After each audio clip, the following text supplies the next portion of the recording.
अरे दादाजी हुक्का कोई बात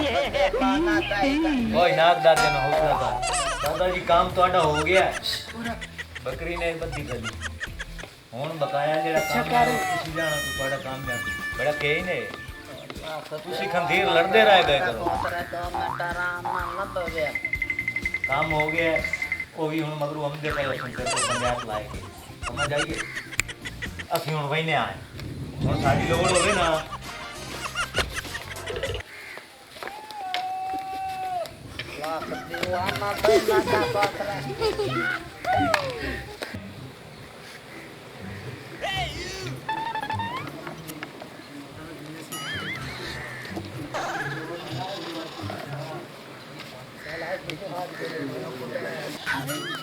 अस्सलाम वालेकुम बाबा जान सोवी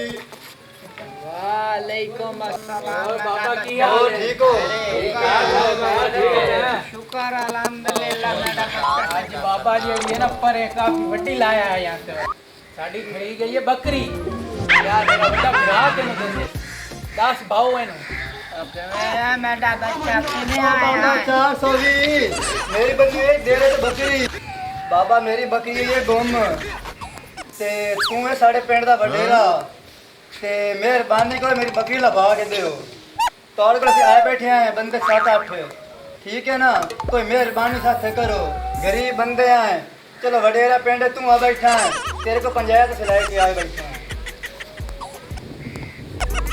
हम उनकी कहने मौज पगे हुक्का उड़े करवा ना सही मरी ने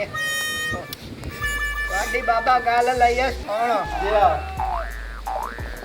हम उनकी ना जी कोई ना दी गल दर्ज कीती होई जी आधार हो गई है ਤੁਹਾਡਾ ਰੋਲਾ ਮੁਕਾਈਨੇ ਸਾਈ ਤੁਹਾਨੂੰ ਜੜਾ ਨਾ ਲਾਭ ਦੇਣਾ ਬੱਕਰੀ ठीक है जी अब बकरी की हो जाई आई काली चिट्टी है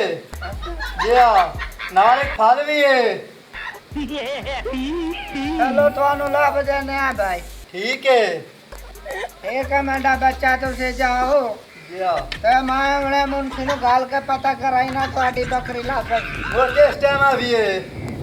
आ जड़ा ना बाजड़ा ना दीगर भाई आ जाओ मोर बहने ठीक है जाओ मेरा बच्चा उठियो बिरामो बाबा बकरी लाख भी ना बनी है लाभ दे सा